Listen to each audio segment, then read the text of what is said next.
Eine Inselgruppe im Atlantischen Ozean. Raue Küsten, endlose Strände, Berge. Ein Leben bestimmt vom Rhythmus des Wetters und des Ozeans.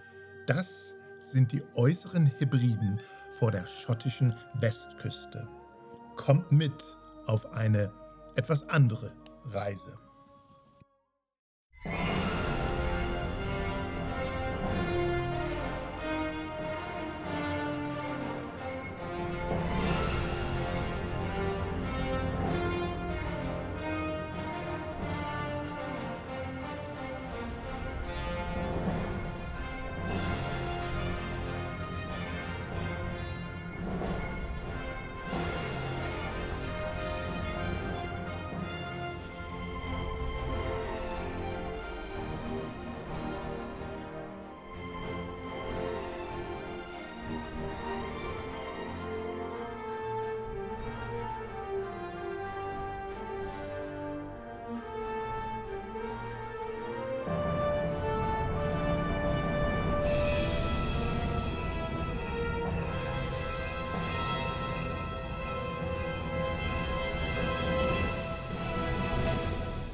Der Winter war dieses Jahr grausam und lang.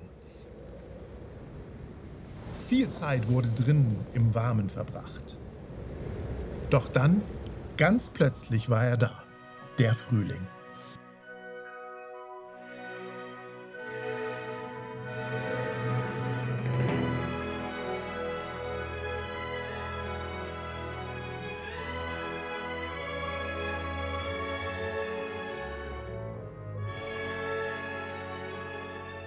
Das bedeutet, den Van aus dem Winterschlaf holen, Waschstraße,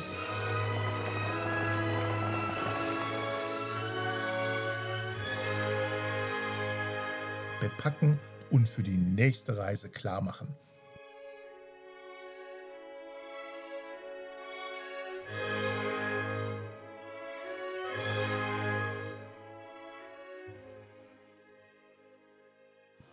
Und dann ist es soweit. Mit einem ganz besonderen Ziel im Kopf geht die Reise los.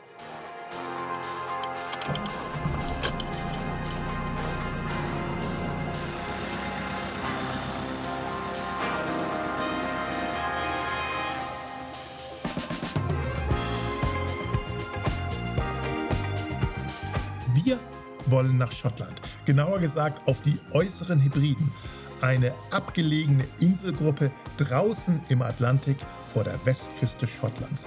Doch die Frage ist, wie kommt man da eigentlich hin und ist das überhaupt machbar? Es stellt sich heraus, von Hamburg auf die äußeren Hebriden ist theoretisch eigentlich ganz einfach. Von Hamburg nach Amsterdam eine Fahrt über die Autobahn. Dann mit der Fähre nach Newcastle. 16 Stunden, auch nicht weiter schlimm. Ein paar 100 Kilometer durch Schottland gen Westen, machbar, trotz Linksverkehr. Und dann noch eine Fähre von der Westküste hinaus auf die äußeren Hebriden. Fertig, mehr Fähre als Straße eigentlich, mehr Wasser als Asphalt. Klingt einfach, zumindest in der Theorie.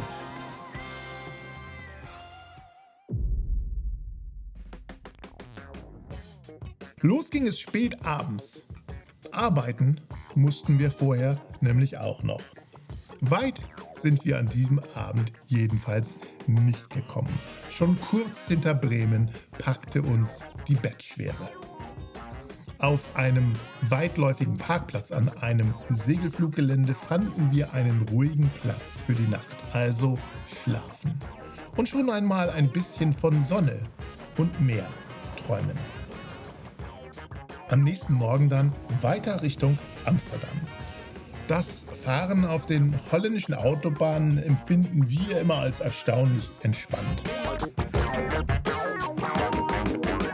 Bei überraschend einsetzendem Sonnenschein fanden wir schließlich den Fährhafen in Imoiden.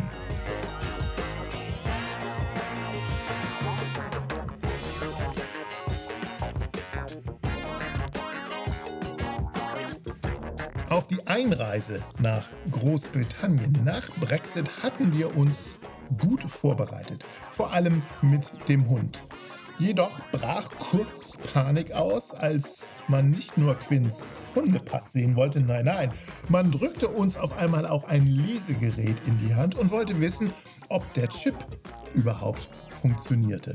Das hatten wir ehrlich gesagt noch nie getestet. Und natürlich funktionierte dieser erst einmal nicht. Irgendwann piepte das Gerät dann doch und die Reise durfte weitergehen. Dann wurde noch das Innere des Vans mit einer Infrarotkamera durchsucht. Ich glaube, man hielt Ausschau nach Menschenschmugglern. Ganz sicher sind wir uns bis heute nicht. Und dann ging es urplötzlich schneller als erwartet auf die Fähre. Ich hatte noch nicht einmal die Kamera an der Windschutzscheibe wieder angebracht, da schifften wir schon ein.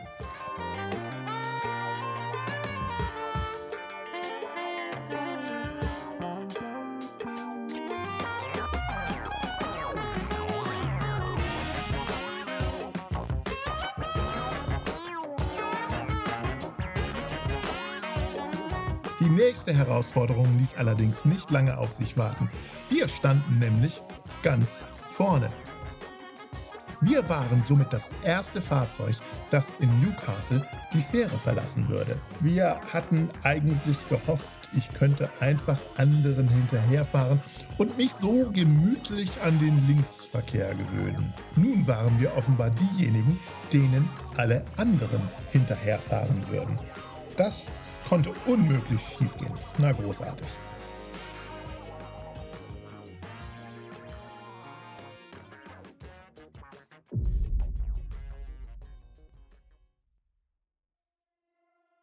Wir reisen mit Hund.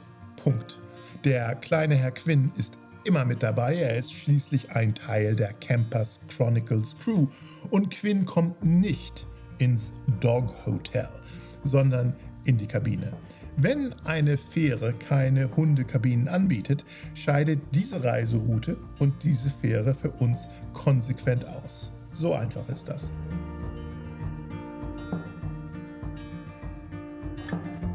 Die DFDS-Strecke nach Newcastle bietet Hundekabinen an, auf Deck 4, direkt über und neben den Cardecks. Das hat Nachteile, allen voran Alarmanlagen, die mitten in der Nacht losschrillen, aber, wie wir später noch merken sollten, auch Vorteile. Und dann gibt es da noch Follow the Yellow Paw Road, das Hunde-Auslaufdeck.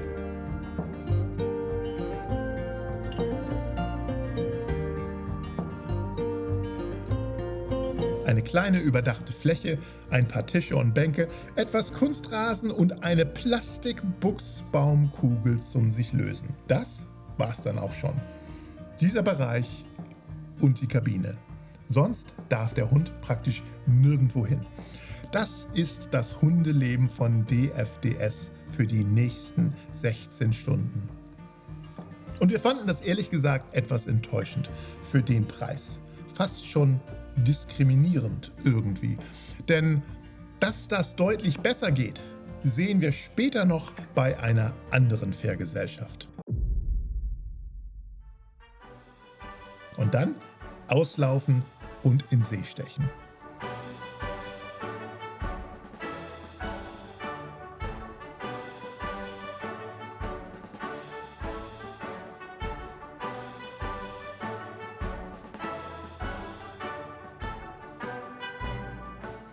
Die See war ruhig und wir zogen uns irgendwann in unsere Kabine zurück.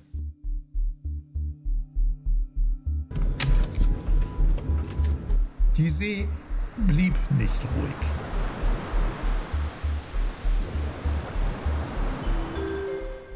Ladies and gentlemen, this is your captain speaking. Unfortunately, the weather forecast has changed and we are expecting rough seas ahead. We apologize for any inconvenience this may cause. Nun stellte sich heraus, dass die Hundekabine tief im Bauch des Schiffes deutlich weniger schaukelte als die Luxussuiten vorne auf Deck 9. Die Passagiere dort oben sahen morgens jedenfalls alle etwas grün im Gesicht aus. Manchmal gewinnt die Holzklasse eben doch. Und morgens dann Land in Sicht.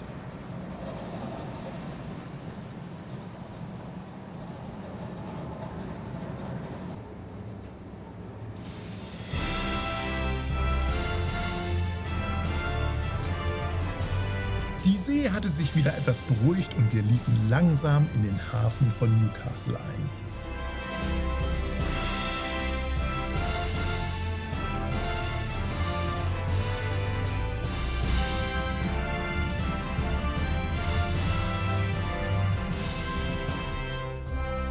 Und verließen das Schiff tatsächlich selbstsicher als erstes Fahrzeug. Noch einmal alle Pässe überprüfen. Good morning. What do you need? Einen kleinen Witz über die richtige Straßenseite. So now we have to make sure to drive on the right side of the road. Yeah, well that is the right side, right? All right, let's see how that goes. Thank you. Und dann hinein in den ersten linksdrehenden Kreisverkehr. Und die Fahrt durch Schottland war offiziell im Gange. Ziel die Stadt Oban.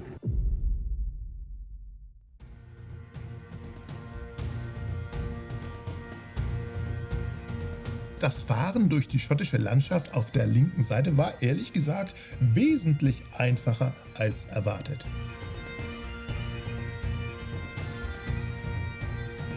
Wir wollten es an diesem Tag allerdings gar nicht bis nach Oban schaffen, sondern hatten im Vorfeld eine kleine Offroad-Camping-Möglichkeit am Fuße der Highlands identifiziert.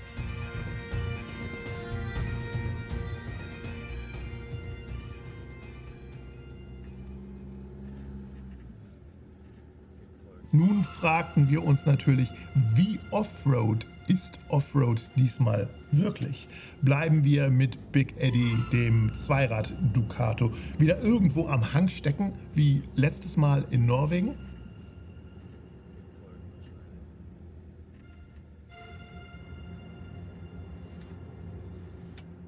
Die Antwort? Nein. Es war ein Feldweg an einem Hügel, nicht mehr.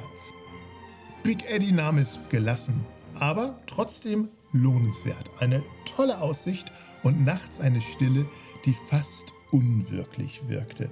Eine dieser Nächte, in denen man plötzlich merkt, jetzt hat die Reise begonnen.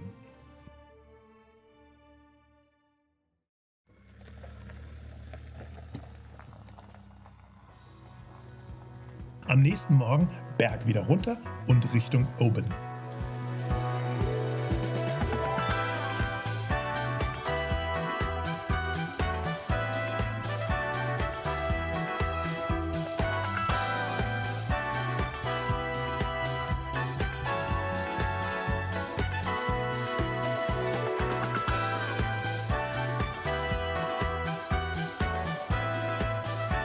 Wir sind früh los, denn vor der Fähre wollten wir unbedingt noch zum Seafood Shack, von dem wir gelesen hatten. Der sollte direkt neben dem Fähranleger liegen. Praktisch.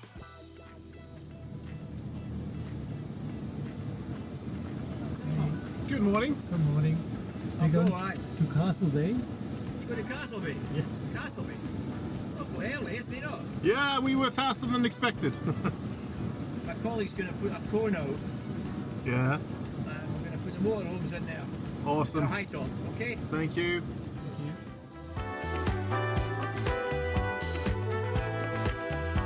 Also Van parken und auf die Suche nach dem Fischhöker gehen.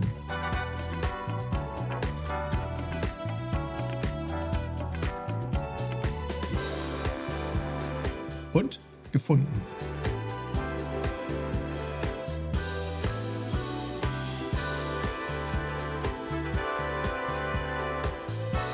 Frisch, sah es aus. So frisch, dass man das Gefühl hatte, der Fang hatte vor wenigen Minuten noch eigene Pläne fürs Wochenende gehabt. Wenn es hier eine Fischvergiftung gibt, ist der Urlaub vorbei, noch bevor er überhaupt angefangen hat. Stellt sich heraus, es ist gut, früh hier zu sein. Der Laden ist beliebt. Dann hörten wir aus der Ferne das Horn der Fähre, das internationale Geräusch für jetzt aber wirklich beeilen, nun aber schnell zurück zum Van.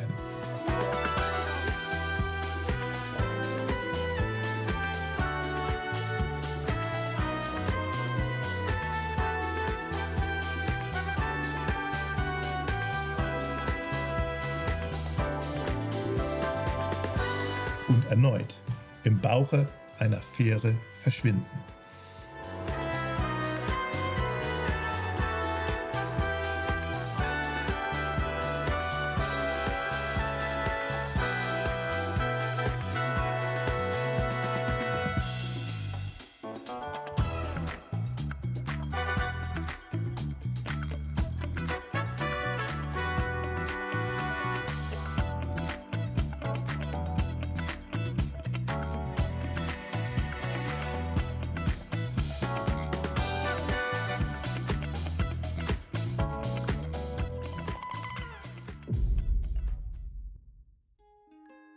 Es überraschte schon, wie hundefreundlich Caledonian MacBrayne eigentlich ist. Alle Bereiche im Schiff, die mit einer gelben Pfote markiert sind, darf der Hund besuchen.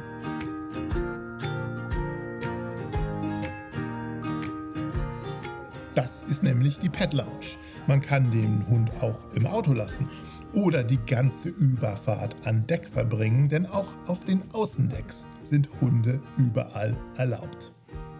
So geht das, liebe DFDS. Bitte einmal von den Schotten abschreiben. Das Wetter war grau. Die Wolken hingen tief und ein gemeiner, vom Wind angetriebener Nieselregen schlug einem hart ins Gesicht. Aber die äußeren Hebriden kamen in Sichtweite. Und damit endlich die Ankunft. Dann hieß es runter vom Schiff. Oh, the outer Hebrides, where the sheep rule the land, where the rain falls sideways. Und nach einer kurzen, wohlgemeinten Gewöhnungsphase direkt hinein in das nächste Fahrerlebnis. Einspurige Straßen, Single-Track Roads mit Ausweichbuchten. Tiny little roads with a passing place, camper vans and cows in a slow motion race. Move on, ya wee beast, you plead through the air, but the Highland cattle just flip their hair. Die erste Insel unseres Roadtrips war Battersea. Klein, windig, beeindruckend. Storms may roar and midges bite, but Scotland steals your heart each night. Ein kleiner offizieller Übernachtungsplatz. The weather's chaos sings in harmony. Rechts von uns Strand, links von uns Strand, hinter uns ebenfalls Strand. Mit dieser kleinen Stranddreifaltigkeit legten wir schon mal einen ziemlich guten Start hin.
Und während langsam die Abendsonne zwischen den Wolken abtauchte, stellte sich plötzlich die Frage, was, wenn wir den perfekten Strand bereits gefunden haben? Oder macht uns das schottische Wetter doch einen Strich durch die Rechnung?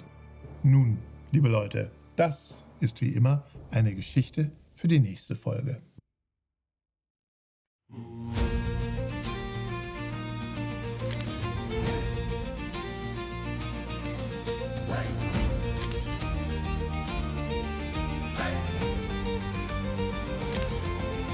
Oh, the outer Hebrides, where the sheep rule the land, where the rain falls sideways, yet somehow feels grand, where the wind plays bagpipes in a wild parade, and the dunes tell secrets only oceans have made. Tiny little roads with a passing place, camper vans and cows in a slow motion race. Move on, ya wee beast, you plead through the air, but the Highland cattle just flip their hair.